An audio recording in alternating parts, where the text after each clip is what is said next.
Now I felt pity for a man who claims to have helped lots of people, and everybody has left him in the state where he was. So mostly what I did was whenever he came to court, I was in Lagos, I'll follow him to court. Then when I came to Abuja, I was there with him. But we were not sexually involved. Okay. Because at that time, I was really hurt by my previous relationship, finding out that there was someone else there. So for me, it was like, I've had enough. Okay. Because later on, I saw a wedding invitation of this person I was waiting for. Right. And that broke me. I just made a harsh decision of not even getting married. Okay. I just walked and said, you've been asking for babies. You said you wanted us to have, you wanted sons, right? This is what you said to what you call the father of your children. Yeah. Yes. He was asking for kids because he started I started getting blackmails like, oh, people are seeing you around me, and next thing they're saying you're a gold digger, you're going to leave me. Oh, this person has published this, they called you a gold digger. To shut out their insinuations, I think it is best you give me sons. You know, I don't have sons. I have 5 daughters, but I don't have sons. You can look at the house, there's nobody visits me. I want kids. Right. So we went for IVF. He was specific, he wanted sons, that he had 5 daughters, and he's never had a son. So the IVF was to ensure that you had sons. Yes, we had sex selection done. Right. And then I had to go receive back the embryos into me. They were implanted, and I waited. Even at the cost of that embryo implanting in me, I had the most violent experience, beatings and all of it. Right. So he beat you while you were trying to get pregnant. Even when I was pregnant with my first child. When it was confirmed that I was pregnant, it was even confirmed that it was a boy. Right. And he knew. He knew. And he will punch me in my stomach, call the baby. Is it because of the cockroach you're carrying in you? Is that why you're doing this? He will punch me, and he will tell me that he'll get rid of it. He'll get the cockroach out of my stomach. This thing was not a situation people don't know. Lots of people knew about it. Big names. Because whenever he beats me up and I threaten to leave back my things, go to the door, there's drama, bodyguards bundle me, everything. He ends up, because I am so adamant on leaving, he will call someone, maybe someone of high esteem, to talk to me. The Dasukis have been involved. Both Colonel Sambo Dasuki himself, his wife, has been involved. Nnamdi Kanu at some point has called me to plead with me. And they called you to plead with you to stay with FFK. October 2019, I left.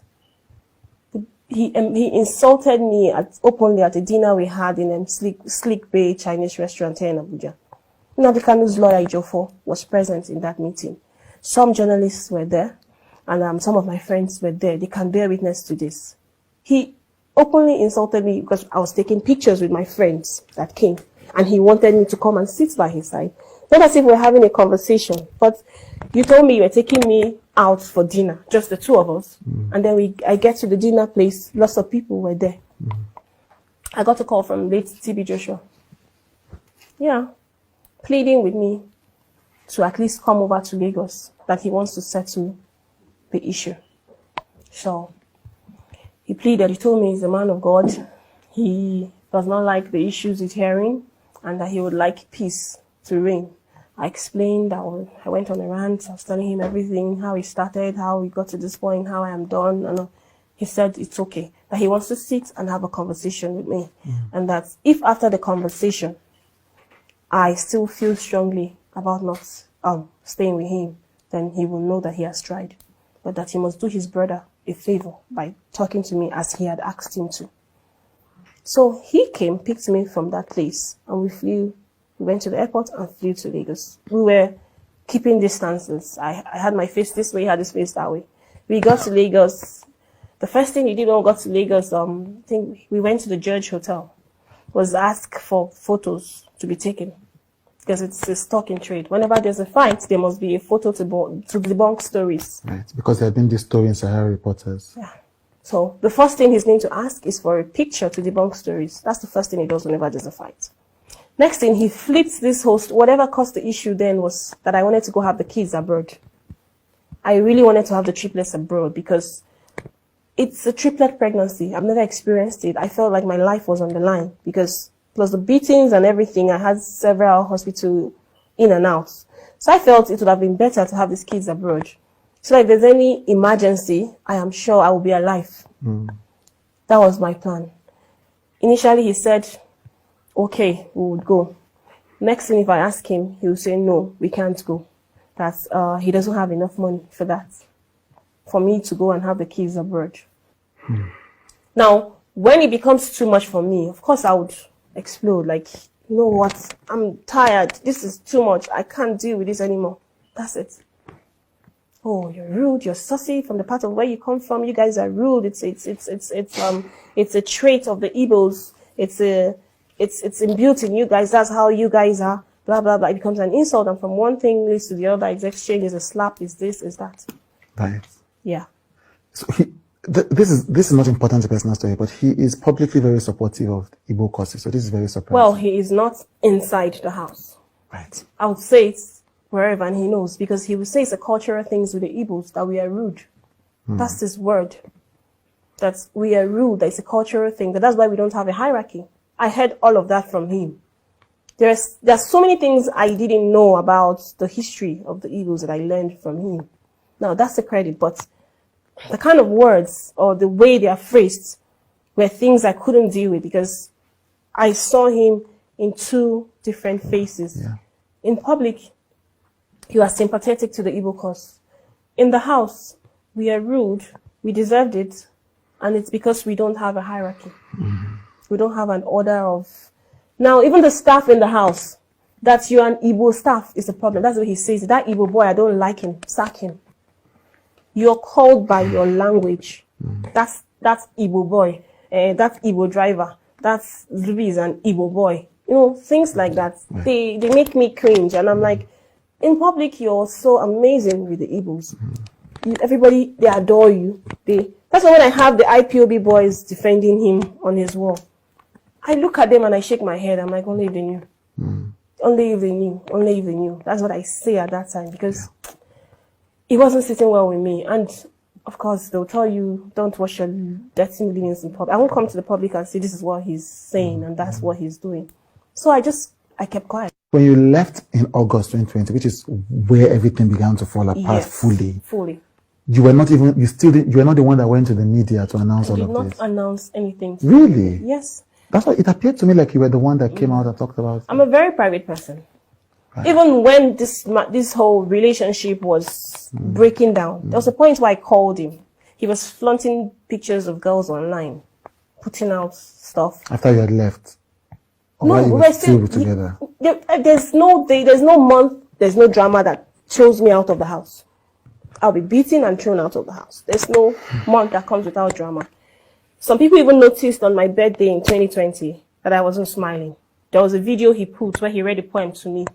I was faced another direction and he was faced another direction. The only moment I calmed down was when my son came in between us and sat down. So I held my son and I smiled a bit. People noticed that. But what people didn't know was I was not in his house until a day to that birthday. He just wanted me back for photo ops. Because he knows that I share the same birthday with the triplets.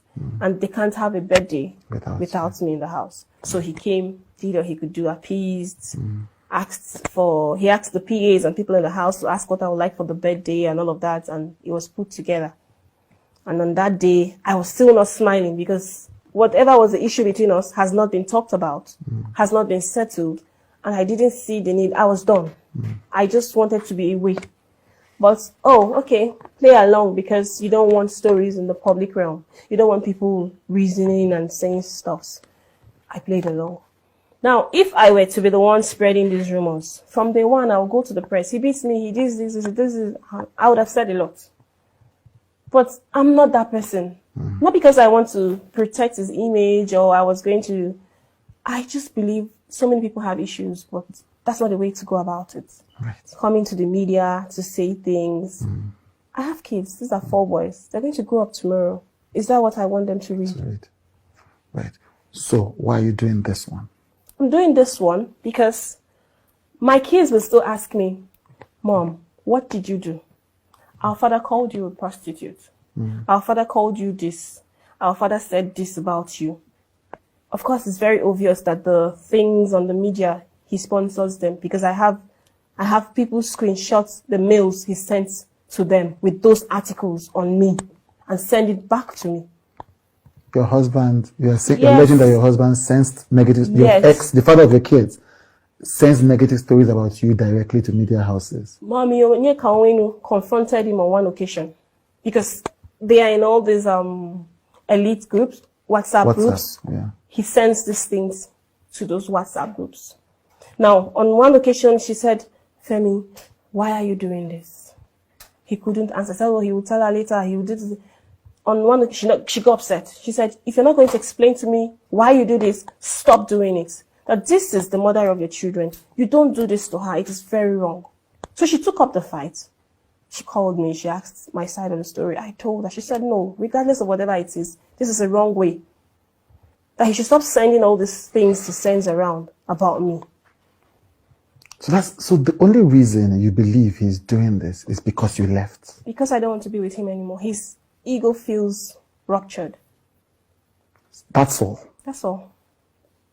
Because in his sober days, he will tell people that care to listen, oh, she's a fantastic person. She's the best person that's happened to my life. She did this, she did that. She stood by me. She protected me when everybody left me. Right. She did this, she did that. So he wants you back. I don't want to admit, but basically most people have said that. And I don't want it. And you don't want to go back. Had enough. You've had enough. Your children, where are they? They are with him. I haven't seen them since August 2nd, 2020. Since August 2nd, 2020, you've not seen your children. Not seen my children. Since August of last year, you've not seen your children. Did the court grant him custody? No. So are you have, but you, so I'm assuming you are physically prevented from seeing. I am physically, yes, because when I walked out of his house that day, he was going to beat me. I just came back from a surgery. I had a myomectomy done. And then I came back. Later on, I was able to put the piece together.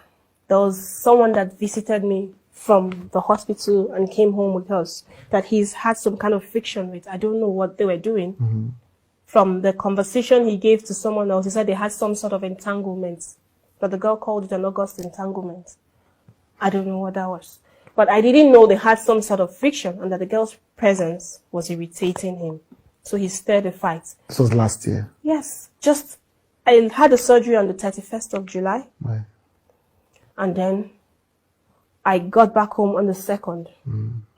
Less than 2 hours of getting back. She visited and I was having a conversation. So he looked through the camera. I think he noticed she was talking to me. He doesn't know what she was saying to me. Apparently, he suspected she must have been telling me what went on between the two of them. Right. I don't know. He sent for me. And then I entered his room. He stood me with the staff lined up.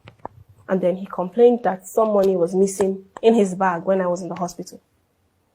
So I said, I've been in the hospital fighting for my life. Why am I coming back to come and start explaining who stole money and who didn't steal money? And you know I'm not well. I just had a long cut on my tummy. I was barely standing and all of that. He said, no, this is what happens all the time. These girls, they will steal from him. They will do this. They will do that. He was yelling. So I said, calm down. Let's get to the bottom. The PA was on the floor searching the bag that had the money. So I said, she kept saying, sir, let me explain. Sir, let me explain. So I said, let her explain. He refused. So I said, Chisom, explain. She now gave the whole explanation. It turned out that the money in question he was looking for was the money he ordered her to give to the pastors that live in his house praying for his presidential ambition. For his presidential ambition? Yeah, there are 7 pastors in the room downstairs. They are praying for FFK to become president. Presidential ambition. I had to deal with a lot.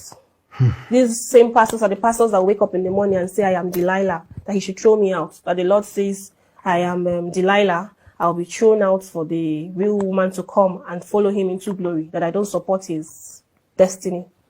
Some days they'll call me Vashti, that they will throw me out and Esther will replace me. And that morning, he will stir up the fight from nowhere and I'll be thrown outside the gates with nothing and no kids. So most times I would agitate because my kids are in there. I can't leave. I said, if I must leave, I'll go with my kids. Give me my kids. Let me go with my kids. It'll be drama. I'll end up in my friend Esther's house. Then after 2 weeks, he will call someone to beg me and then physically come and apologize. and It was a cycle that used to happen. Yeah. Do you know if your children are all right? Well, I don't know because they don't take my calls. I don't know the school he changed my sons to. I'm told they go to school. The last time I filed a suit in court, they said the children are in school and that they are okay.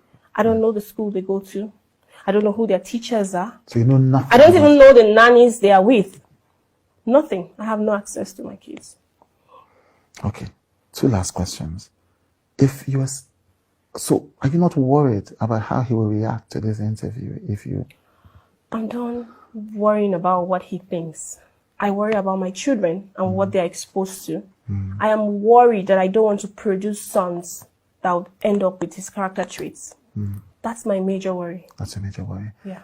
And you are hoping that this interview, what are you hoping to accomplish with this interview? Well, I haven't said a word since all of this drama. Nobody has heard my side of the story from me.